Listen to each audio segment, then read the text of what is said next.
la maison NC, donc c'est le numéro un du cognac, le numéro un mondial des spiritueux premium aussi dans le monde, et qu'on fait partie, qu'on est le H de LVMH, donc Louis Vuitton Met NC, et qu'on exporte 99% de notre production. Alors, notre engagement climat, il est basé sur la trajectoire 1.5 et on vise à réduire 50% de nos émissions d'ici à 2030 en valeur absolue, scope 1, 2 et 3. Je vais vous expliquer que finalement, nous, on a déjà décarboné notre scope 1 et 2 et du coup, on s'attaque au scope le plus complexe pour nous, qui est le scope 3, puisque en fait, on travaille avec 800 bouilleurs de cru, 1600 viticulteurs. On exporte à 99%, donc notre scope 3 est un sujet qui nous anime au quotidien et qui est aussi un sujet territorial et local. Alors, ça a été dit plusieurs fois, mais c'est important de le répéter, de le redire. La sobriété énergétique et l'efficacité énergétique, c'est la base. Et l'idée, c'est vraiment de le rappeler parce qu'on consommera plus d'énergie renouvelable si on continue à augmenter notre consommation, plus d'énergie renouvelable et plus d'énergie fossile. Donc, le but, c'est vraiment de réduire avant tout. Nous, on a commencé il y a plus de 20 ans, en fait. On a commencé en 98 avec une certification ISO 14001. Et on a été pionnier du bilan carbone avec Jean-Marc Jancovici à l'époque pour définir un certain nombre d'actions qui étaient vraiment liées plutôt à notre scope 1 et 2. Donc typiquement, des actions qui ont commencé avec des actions très claires avec l'ADEME sur la partie distillation, parce que ça paraît assez évident comme ça, mais qui s'est continué avec des audits énergétiques sur l'ensemble de nos activités. Et puis, on étend nos audits énergétiques maintenant à nos distilleries partenaires. Donc, le fameux scope 3, l'idée, c'est d'aller plus loin que notre scope 1 et 2. En fait, on a mis en place pas mal de choses, des investissements innovants, des sites qui fonctionnent en LED avec des puits de lumière, ce qu'on appelle des solatubes, des brûleurs atmosphériques en distillerie. Enfin, on a vraiment travaillé sur pas mal de choses. Et on avait mis en place l'ISO 50001 dès 2015 et on a été certifié en 2022 sur cette certification-là. Et on a beaucoup de télérelevés d'observatoires de l'énergie et un logiciel de suivi aussi en temps réel de ces consommations-là. En fait, tout ça nous a permis de diminuer de 75%, donc entre 98 et 2022, notre scope 1 et 2 sur les émissions carbone. Alors, sur les énergies renouvelables et bas carbone, donc sur la partie scope 1 et 2, alors j'ai essayé du coup de diviser un petit peu les choses. Donc, on a un contrat garantie d'origine électricité verte avec LVMH depuis 2017, avec un mix énergétique qu'on a fait évoluer au cours du temps. Après, on a des garanties d'origine biométhane locale depuis 2020 pour les 3 distilleries NC. Et je salue Céline qui est avec nous, là, qui a été à l'origine de ce changement. Donc, du biométhane qui est produit dans l'aire d'appellation du cognac. 100% de garantie d'origine biométhane pour tous nos sites industriels et administratifs depuis fin 2021. Donc toujours, donc on a un contrat vraiment avec des méthaniseurs qu'on connaît, qu'on a audité nous-mêmes. Moi, je suis agronome et j'audite aussi justement les sources de ces méthaniseurs. C'est très important de voir un petit peu comment ça se passe. Et on s'est aussi intéressé pour notre flotte interne aux biocarburants de seconde génération de type XT, LHVO et ED95, où 100% de notre flotte, enfin on n'a plus du tout d'hydrocarbures en fait sur notre flotte de camions en interne, et sinon on a une flotte de véhicules électriques. Sur le scope 3, alors j'explique hors transport produits finis parce que sinon on en aurait pour plus que 7 minutes pour vous expliquer ce qu'on fait. Depuis 2022, donc on a des garanties d'origine aussi biométhane local, toujours avec les mêmes méthaniseurs qu'on connaît, pour 7 distilleries de profession exclusives raccordées au réseau. Donc, le problème qu'on a, c'est qu'on a des distilleries qui ne sont pas raccordées au réseau et qui sont au propane. Donc pour celles-là, on a essayé de mettre en place des essais avec l'équipe distillerie sur une solution qui nous permet de rester dans l'AOC Cognac avec une flamme nue et donc de produire de l'hydrogène à partir d'électricité renouvelable et d'alimenter ces brûleurs en direct. Donc on est monté à 20% et on continue les essais pour justement pour trouver une solution pour ces gens qui ne sont pas encore raccordés où la garantie d'origine biométhane n'est pas possible.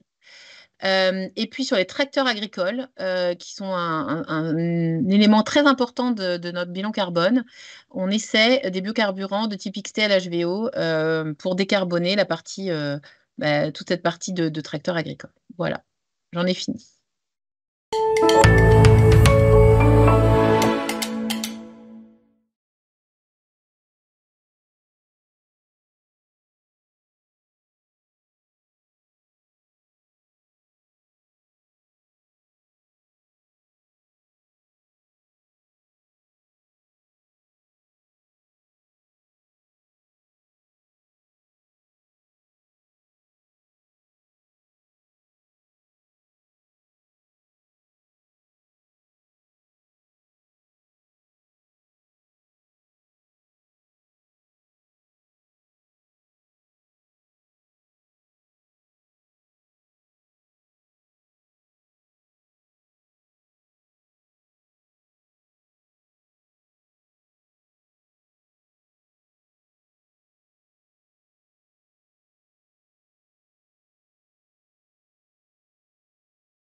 la maison NC, donc c'est le numéro un du cognac, le numéro un mondial des spiritueux premium aussi dans le monde, et qu'on fait partie, qu'on est le H de LVMH, donc Louis Vuitton Met NC, et qu'on exporte 99% de notre production. Alors, notre engagement climat, il est basé sur la trajectoire 1.5 et on vise à réduire 50% de nos émissions d'ici à 2030 en valeur absolue, scope 1, 2 et 3. Je vais vous expliquer que finalement, nous, on a déjà décarboné notre scope 1 et 2 et du coup, on s'attaque au scope le plus complexe pour nous, qui est le scope 3, puisque en fait, on travaille avec 800 bouilleurs de cru, 1600 viticulteurs. On exporte à 99%, donc notre scope 3 est un sujet qui nous anime au quotidien et qui est aussi un sujet territorial et local. Alors, ça a été dit plusieurs fois, mais c'est important de le répéter, de le redire. La sobriété énergétique et l'efficacité énergétique, c'est la base. Et l'idée, c'est vraiment de le rappeler parce qu'on consommera plus d'énergie renouvelable si on continue à augmenter notre consommation, plus d'énergie renouvelable et plus d'énergie fossile. Donc, le but, c'est vraiment de réduire avant tout. Nous, on a commencé il y a plus de 20 ans, en fait. On a commencé en 98 avec une certification ISO 14001. Et on a été pionnier du bilan carbone avec Jean-Marc Jancovici à l'époque pour définir un certain nombre d'actions qui étaient vraiment liées plutôt à notre scope 1 et 2. Donc typiquement, des actions qui ont commencé avec des actions très claires avec l'ADEME sur la partie distillation, parce que ça paraît assez évident comme ça, mais qui s'est continué avec des audits énergétiques sur l'ensemble de nos activités. Et puis, on étend nos audits énergétiques maintenant à nos distilleries partenaires. Donc, le fameux scope 3, l'idée, c'est d'aller plus loin que notre scope 1 et 2. En fait, on a mis en place pas mal de choses, des investissements innovants, des sites qui fonctionnent en LED, avec des puits de lumière, ce qu'on appelle des solatubes, des brûleurs atmosphériques en distillerie. Enfin, on a vraiment travaillé sur pas mal de choses. Et on avait mis en place l'ISO 50001 dès 2015 et on a été certifié en 2022 sur cette certification-là. Et on a beaucoup de télérelevés d'observatoires de l'énergie et un logiciel de suivi aussi en temps réel de ces consommations-là. En fait, tout ça nous a permis de diminuer de 75%, donc entre 98 et 2022, notre scope 1 et 2 sur les émissions carbone. Alors, sur les énergies renouvelables et bas carbone, donc sur la partie scope 1 et 2, alors j'ai essayé du coup de diviser un petit peu les choses. Donc, on a un contrat garantie d'origine électricité verte avec LVMH depuis 2017, avec un mix énergétique qu'on a fait évoluer au cours du temps. Après, on a des garanties d'origine biométhane locale depuis 2020 pour les 3 distilleries NC. Et je salue Céline qui est avec nous, là, qui a été à l'origine de ce changement. Donc, du biométhane qui est produit dans l'aire d'appellation du cognac. 100% de garantie d'origine biométhane pour tous nos sites industriels et administratifs depuis fin 2021. Donc, toujours, donc on a un contrat vraiment avec des méthaniseurs qu'on connaît, qu'on a audité nous-mêmes. Moi, je suis agronome et j'audite aussi justement les sources de ces méthaniseurs. C'est très important de voir un petit peu comment ça se passe. Et on s'est aussi intéressé pour notre flotte interne aux biocarburants de seconde génération de type XT, LHVO et ED95, où 100% de notre flotte, enfin on n'a plus du tout d'hydrocarbures en fait sur notre flotte de camions en interne, et sinon on a une flotte de véhicules électriques. Sur le scope 3, alors j'explique hors transport produit fini parce que sinon on en aurait pour plus que 7 minutes pour vous expliquer ce qu'on fait. Depuis 2022, donc on a des garanties d'origine aussi biométhane local, toujours avec les mêmes méthaniseurs qu'on connaît, pour 7 distilleries de profession exclusives raccordées au réseau. Donc le problème qu'on a, c'est qu'on a des distilleries qui ne sont pas raccordées au réseau et qui sont au propane. Donc pour celles-là, on a essayé de mettre en place des essais avec l'équipe distillerie sur une solution qui nous permet de rester dans l'AOC cognac avec une flamme nue et donc de produire de l'hydrogène à partir d'électricité renouvelable et d'alimenter ces brûleurs en direct. Donc on est monté à 20% et on continue les essais pour justement pour trouver une solution pour ces gens qui ne sont pas encore raccordés où la garantie d'origine biométhane n'est pas possible. Et puis sur les tracteurs agricoles, qui sont un élément très important de notre bilan carbone, on essaie des biocarburants de type XT LHVO pour décarboner toute cette partie de tracteurs agricoles. Voilà, j'en ai fini.